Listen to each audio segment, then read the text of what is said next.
আজকে দুনিয়াতে যত অপরাধ হচ্ছে, যত অন্যায় হচ্ছে, এই অন্যায় অপরাধের বিচার যদি ওপেনিংভাবে হতো, প্রকাশ্যভাবে হতো, তাহলে দুনিয়ার কোনো মানুষ আপনার কি করতেন না, কোনো খারাপই করার দুঃসাহস পাইতেন না। ঠিক কিনা বলেন? আজকে কথার কথা, আমার এলাকায় যদি কেউ জিনা করে থাকে, আমার এলাকায় কেউ যদি চুরি করে থাকে, চুরির যে বিধান রয়েছে, জিনার যে বিধান রয়েছে, ওই বিধান যদি কার্যকর করা হয় তাহলে কেউ চুরি করার সাহস পাবে না। পাবে? চুরির বিধান কি? হাত কেটে দেওয়া। চুরির বিধান কি? চুরি করছো তো হাত কেটে দেওয়া হবে। জিনার বিধান কি? যদি বিবাহিত হয়ে থাকো, বিবাহিত নারী পুরুষ হয়ে থাকো, বুক পর্যন্ত মাটিতে গেড়ে পাথর নিক্ষেপ করে হত্যা করা হবে। এই বিধান যদি থাকতো তাহলে কেউ জিনা করার সাহস পাইতো না। ঠিক কিনা বলেন? সুদের বিধান যদি বাস্তবায়িত হতো, ঘুষের বিধান যদি বাস্তবায়িত হতো, ঠিক তদ্রূপভাবে অন্য অন্য শরাবের বিধান যদি বাস্তবায়িত হতো, তাহলে কেউ সুদ খাওয়ার সাহস পাইতো না, ঘুষ খাওয়ার সাহস পাইতো না, শরাব পান করার সাহস পাইতো না। ঠিক কিনা বলে? আজকে আমাদের সমাজে, আজকে আমাদের রাষ্ট্রে, আমার দেশে এই বিচার ব্যবস্থা নাই। আমরা যতটুকুই করি জামাই আদরে করি।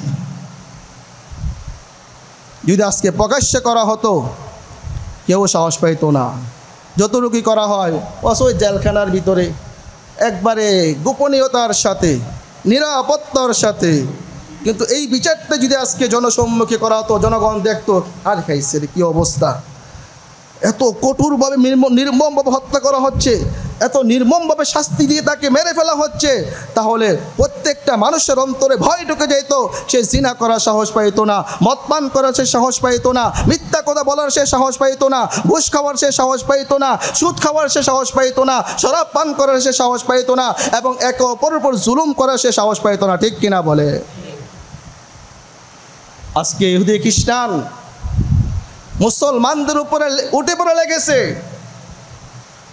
গত কয়েকদিন আগে খবর পাইলাম, আমার দেশের এক মালাউনের বাচ্চা, একজন কাফেরের বাচ্চা আমার নবীকে নিয়ে কটূক্তি করেছে, আমার নবীকে নিয়ে কটূক্তি করেছে।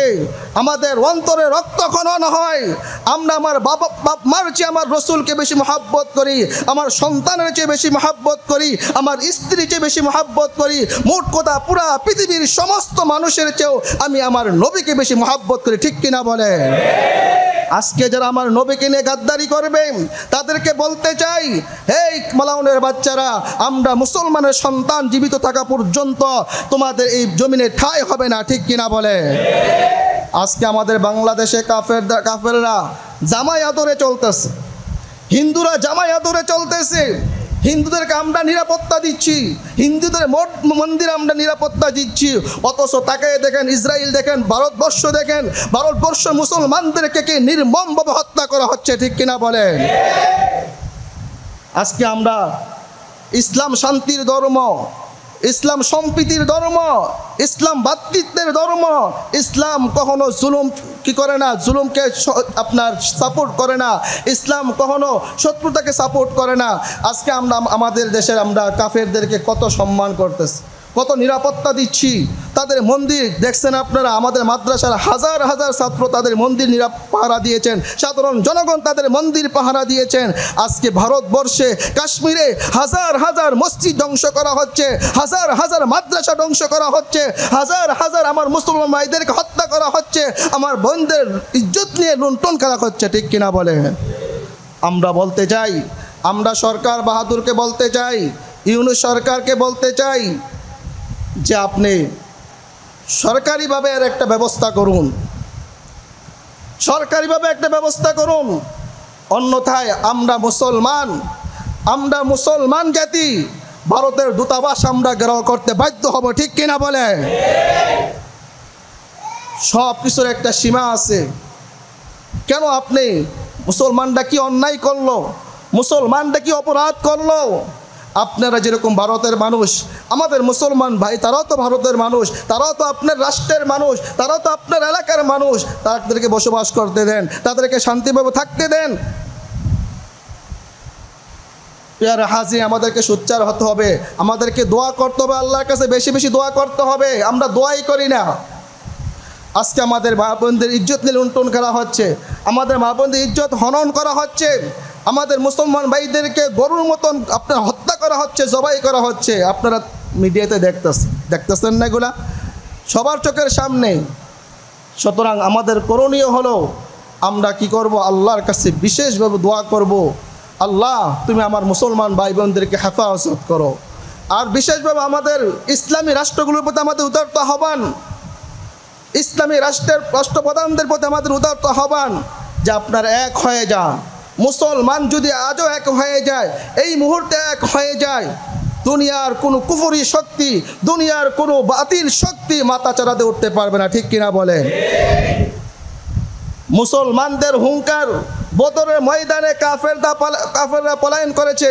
মুসলমানদের হুঙ্কারের কারণে উহুদের ময়দানে কাফেররা পলায়ন করেছে। মুসলমানদের হুঙ্কারের কারণে হুনাইনের যুদ্ধে মুসলমানরা বিজয় লাভ করেছে। মুসলমানদের হুঙ্কারের কারণে আপনার গজওয়াই আপনার কি পরীক্ষা খনন করে খন্দকের যুদ্ধে কাফেররা পলায়ন করতে বাধ্য হয়েছে। আজকে আমরা হুঙ্কার দিতে জানি না। আজকে মনে করে যে আমি আমাকে বাঁচাই, আমি বাঁচতে মনে করে বেঁচে গেলাম। ওই দিন বেশি দূর নয়।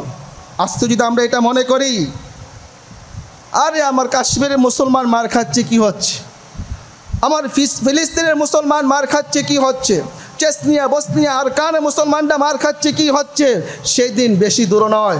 মনে রাখবেন ওই ইহুদি খ্রিস্টানদের দলেরা আমাকে আপনাকেও ধরে জবাই করে ছাড়বে। এই জন্য মুসলমান রাষ্ট্রগুলোর প্রতি আমাদের উদারতা আহ্বান থাকবে।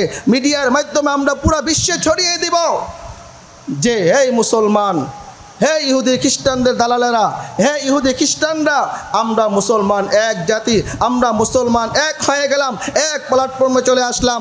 আমাদের কোনো মুসলমানদের উপর আক্রমণ করলে আমরা বরদাস্ত করব না, আমরা সহ্য করব না, আমরা পাল্টা জবাব দিব। ঠিক কিনা বলে?